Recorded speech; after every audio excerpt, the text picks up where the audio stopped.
Hey everybody, I'm Gregg Bissonette, and I'm here in Germany doing a drum clinic at the wonderful Music and More here in Gründau, Germany. And I want to thank my sponsors, Dixon Drums, Sabian Cymbals, Remo Drumheads, LP Percussion, DW Pedals, Vic Firth Sticks, and Direct Sound Headphones. And I'm here with my friend Phil from Drum Talk. We're having a good time talking about drums and life, and it's great to be here. How you doing, Phil? I'm still great. Great, all right. So what did you want to talk about?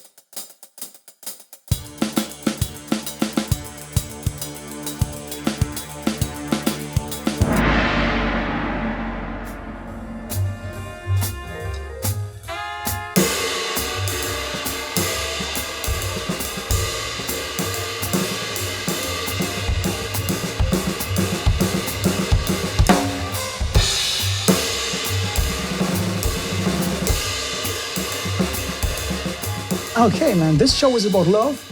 And how was love in your life? Okay. The love for music, the love for what you do. How did you experience that? Yeah, I grew up in a really musical family. My dad was a drummer, my mom played piano and vibes, and my brother and sister were musical. My brother plays bass in Elton John's band. My sister works in the music industry. My son and my daughter are drummers and singers and guitar and piano, just dancer. My daughter's a dancer. Everybody in our family loves music, and my greatest gift that I could give to any audience or anybody out listening to an album is that God's given me the chance to play the drums and tour the world and play on albums. So if I'm playing, say, with Ringo Starr and his all-star band, my favorite gig I've ever done, and I'm looking out at the audience, and they're looking up at Ringo and the band, and they're just getting so much joy, that's the love, the peace and love, especially with Ringo, that I love helping to share. Well, I didn't want to play that kind of drum sounds. I wanted to play something so that Mark knew that I was a Ringo fanatic, so that he knew, because he's Ringo's producer, that he's my favorite drummer. So for the sound check, I played every Ringo groove I could think of.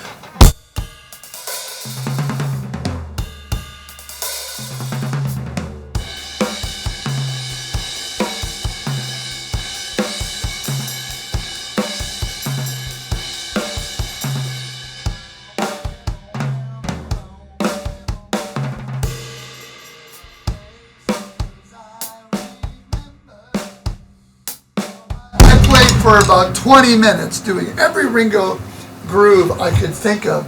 And he came in and he said, "You really are a Ringo fanatic." And he said, "You know what? If Ringo's son Zach, if he's going out with The Who next month, you got the gig." Like that? Well, about a week later, he called and said, "Zach Starkey is going out with The Who, you got the gig." And then Ringo singing "Boys, I Want to Be Your Man," going up front, Yellow Submarine, Octopus's Garden, It Don't Come Easy, Little Help from My Friends. It's a dream gig. But anyway, it all kind of started from that one night at midnight when he called. You're combining so many different styles. You're a very versatile player. There's jazz, fusion, Latin rock.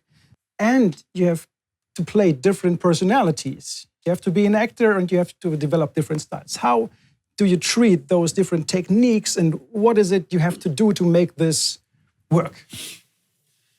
My favorite thing to do is to play in different styles of music. I love drumming of all styles, whether it's my favorite, which is pop rock, like the Beatles, or whether it's hard rock, like Led Zeppelin, or whether it's country or Latin, Afro-Cuban, Brazilian, hip-hop stuff, funk, R&B. I grew up in Detroit, Michigan, so I love old school R&B, and I think it's just really important to try to, first of all, love the style that you're playing, because if you don't love the style you're playing, you're not going to be very good at it. But you've got to study that style. You've got to listen to the drummers that came before you and really try to do a great imitation of them. But working with different artists, and I'm very blessed to have gotten to work with many different artists of all genres. And the biggest thing I would say are the people skills. If you play really great, but you don't have people skills, you don't get along well with people, you're not able to mix with people and compliment them and make them feel good and feel relaxed and make them laugh, well, then you're not going to hang on to gigs that long, because just drummers who play drums well but have no people skills, that doesn't seem to work. There's other drummers that have great people skills but can't play well. You've got to have both combined together.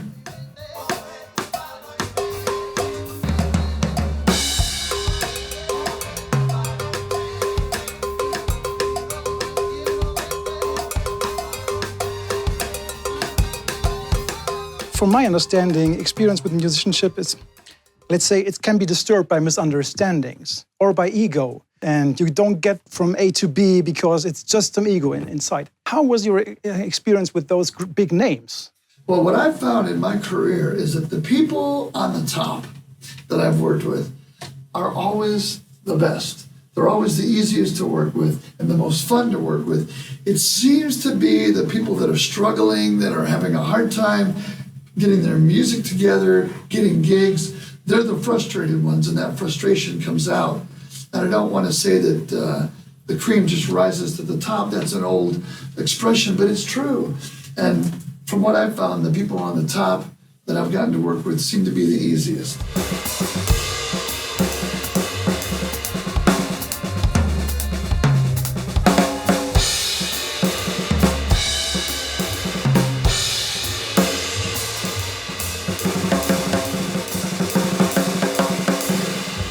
So what's a bigger influence on your best performance? Now, being all by yourself with a free mind and no judgment at all by whomsoever, or are the spectators, and most important thing, what you project onto them. It's Right. not what they think, it's what you think that they think. Right. Is that... Right. What I know is... exactly what you mean. One of the worst enemies of creativity is fear. And if you're worried about what is everyone going to think about the way I play, then you're going to be really inhibited and your ideas won't flow. You have to practice, you have to work your entire life at being the best you can be. And then when you play in front of people, you just have to let go and let God and just say, I am who I am. I play the way I play. They can like it, they can love it, they can hate it. Doesn't really matter. And the other thing is reviews. You know, you can go on reviews and read magazine articles and newspaper articles and YouTube comments. And I try not to read reviews because there's always going to be someone who's going to have something negative to say about anybody just because they're maybe frustrated or they don't have the gig that somebody else has.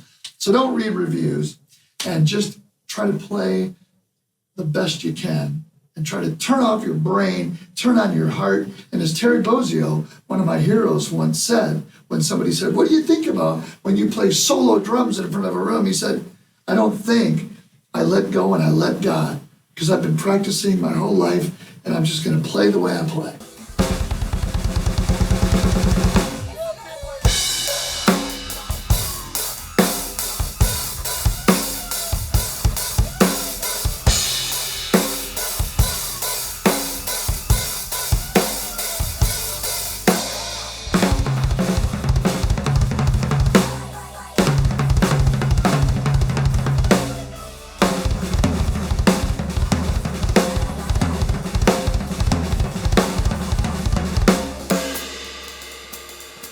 How would you describe your inner voice?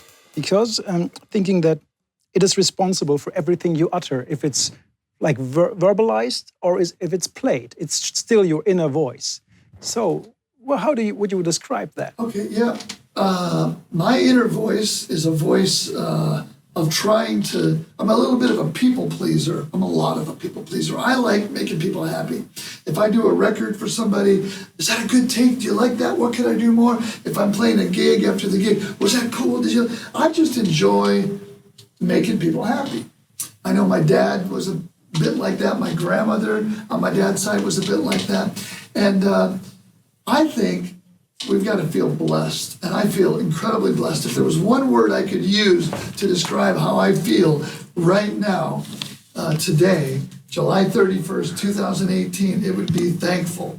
I'm super thankful that God's given me I've only made a living with my sticks my whole life. I've never done anything else. And this has always been my dream. It's been my prayers. And God gave me this opportunity. So my inner voice is a voice that's thankful to my Creator for letting me do what I do, and I get paid to play the drums. It's a dream come true.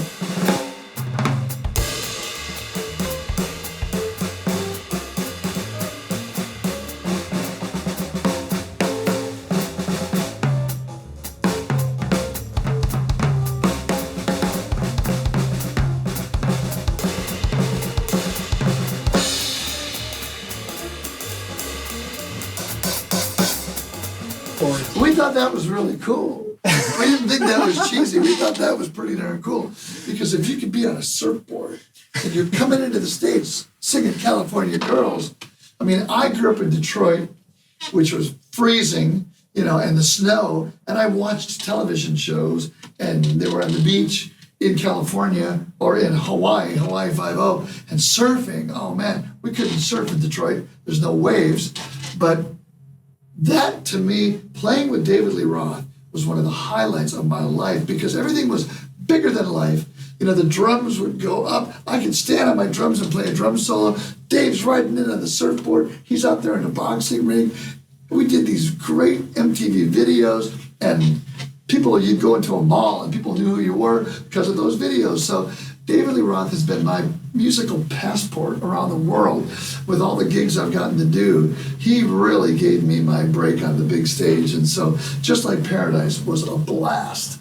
And my brother playing bass, and Steve Vai and Brett Tuggle, and then Eat 'Em and Smile with Steve Vai and Billy Sheehan on bass and Brett Tuggle, and that David Lee Roth band. It was some of the most fun I've ever had in my life. I can tell. I didn't want to be rude. I'm very sorry if it came over that way. Oh, that won't be on the camera. So no. But you're going to edit this. It was the funny guitar and everything was over the top. It was everything in Spinal Tap 11. So yeah, we didn't think of it as being cheesy. We thought of it as, I could have this big heart-shaped guitar too. I mean, it's over the top. But the 80s were over the top. Absolutely, yeah. So anyway.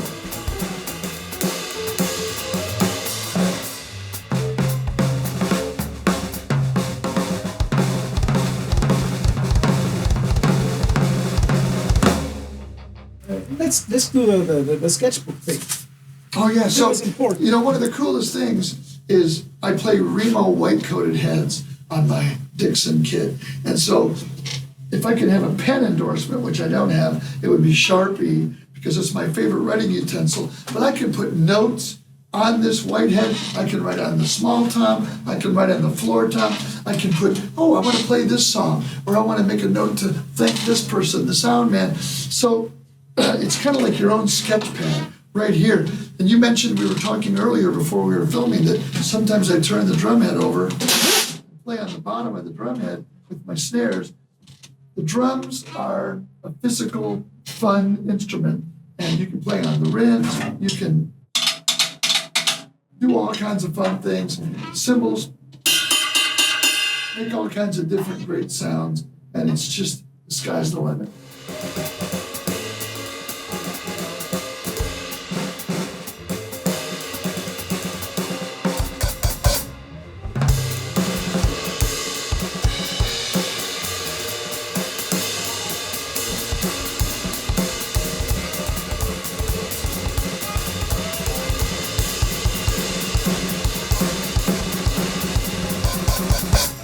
One time I was called to do a tour that I couldn't do because I was already doing something else, but it was with Tom Waits. Have you ever heard of Tom Waits? Have I heard of Tom Waits? Yeah, yes, sure. So when my friend Stuart Ross, who was his manager, called to see if I could do the gig, he said, one thing though, you wouldn't use any drums or cymbals.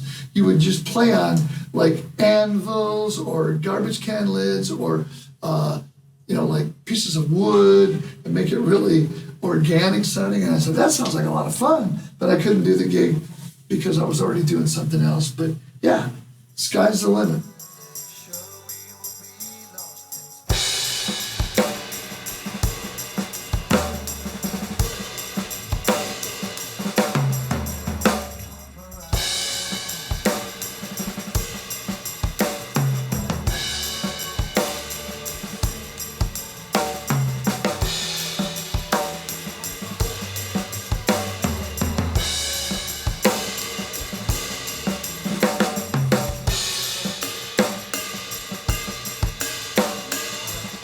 What is it that when somebody comes to you, hey, you want to play with my band, what is it that has to be there? Great question.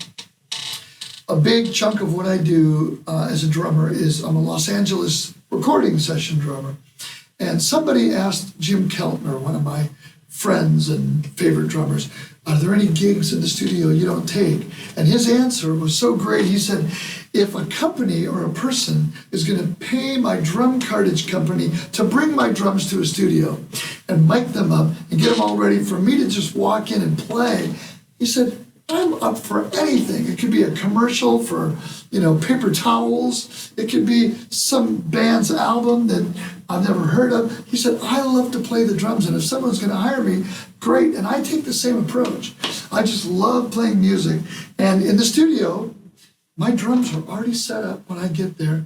I just walk in, I talk to the producer, the artist, the other musicians. It's like a party. We're hanging out, and then we do what we did when we were kids. When I was a kid, my brother and the guys in our band, we'd listen to a record, and then we'd try to copy it. That's what we did for fun. It's still what I do for fun, but I make a living at it. So, no, when I pick projects, I rarely would ever say no. I just want to make music.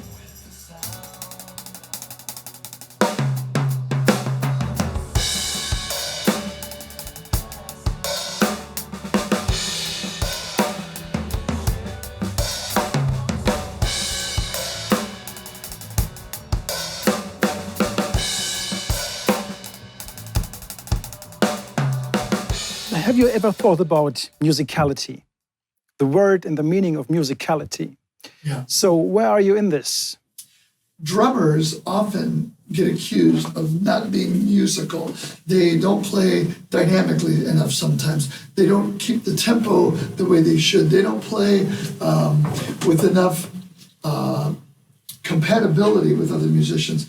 I was very fortunate growing up to be in elementary school band, in school, middle school band, high school band, and then a great college, North Texas State University, which is now the University of North Texas, and then moving to LA, the entertainment world. I am focused on trying to be a musical drummer. In fact, I have a video and DVD out called The Musical Drummer. And so I think it's important. Dynamics are probably the first element in being a musical drummer. Don't play too loud, don't play too soft, use dynamics. Maybe a verse is at a mezzo forte, and a chorus is at a forte, and the solo section's double forte, back down to a mezzo forte. Maybe a little piano section, and everything's in Italian. Piano, mezzo forte, forte, fortissimo. But dynamics, super important in being a musical drummer, and not overplaying. When you play for a song, always let the song lead the way. The lyrics, the song, that's how you can use musicality.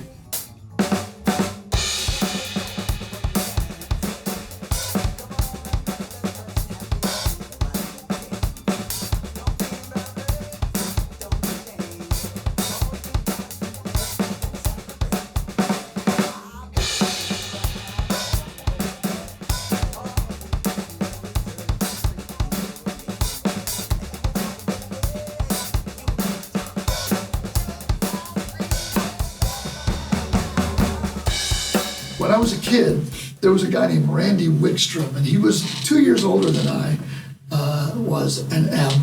But I would practice in my basement in Warren, Michigan, near Detroit. And I would envision in my mind Randy Wickstrom walking down the stairs into my basement and looking at me playing. And I wanted to impress Randy Wickstrom. So I'd practice, and that kind of competitive, good competition, because he and I are friends, that would make me practice more, and it would make me work harder. And as you get older, when I went to college, there was a top band called the 1 o'clock lab band. Well, there was the 9 o'clock, the 8, the 7, the 6, the 5, the 4, 3, 2, and the 1. And I wanted to be in the 1 o'clock band. So as much as it was music, and it's not one's right and one's wrong, there's a winner, we all, 125 drummers, competed to be in that one band. And so it wasn't competition, but it kind of was. And that's a healthy competition. I think John Lennon and Paul McCartney, my favorite songwriting team of all time, kind of had a little competition going. One guy would write a verse, the other guy would say, well, I got a middle section, a middle eight for that. And oh, John's got this song. Well, I've got this song. They work together so well. And that pressure can make the diamond, and it sure did with the Beatles. So I think competition is good, but it's musically got to be musical, and it's not the competition you would think of in sports. It's not to be the best, but it's you think so good of your opponent that you want to make up to his level. Maybe this level is even way above from what you are playing, but this is how you will be healthy. Ganz genau.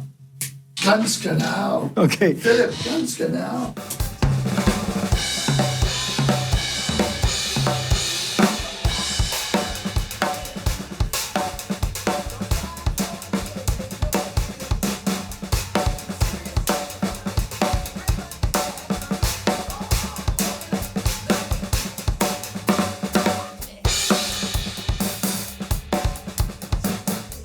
For me, these film shootings are always a balance. It's a balance between routine and absolutely total improvisation. Right. Sometimes mistakes happen while you're improvising. So this brings me closer to failure, but sometimes to creativity. So I love this thrill of the uncertainty. Yeah, uncertainty is always going to be there. I think the definition of failure is when somebody just completely quits. Doing something, and like starting a business, and the business doesn't take off. It's not a failure. You just try it again. You try something different. Failure is just saying, I'm done with everything.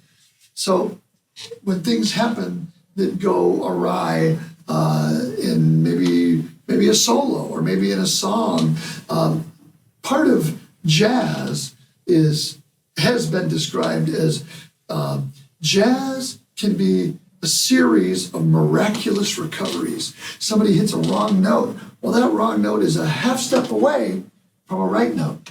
And so maybe that wrong note can be called a blue note, a tension note that takes you to the right note, that resolves it. And so a lot of times things can happen out of mistakes that are great. So don't stop. Don't go, oh, I made a mistake and let the audience know. Just take that tension and resolve it and make good out of bad. And I think the last thing I'd like to talk about is just that drumming is only half of the pie.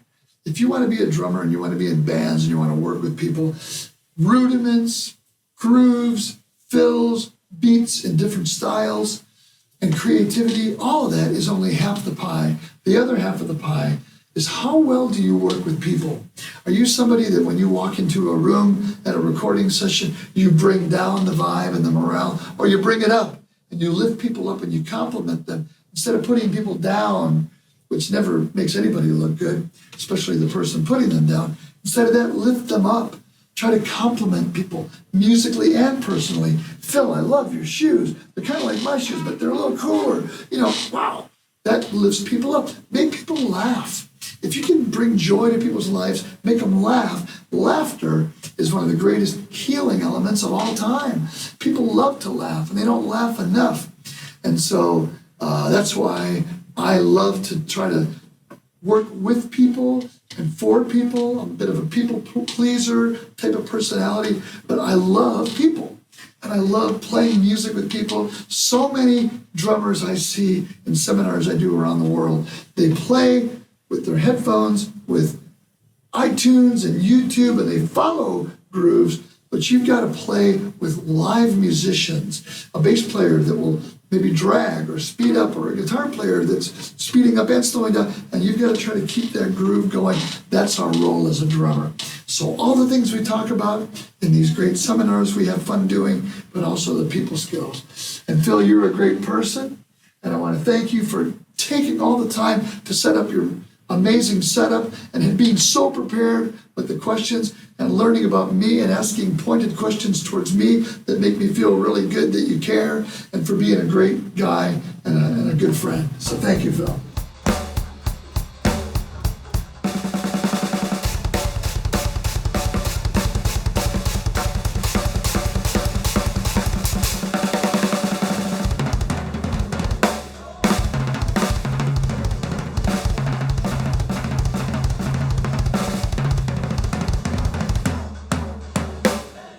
Take care, peace and love, goodbye, and we'll see you next time.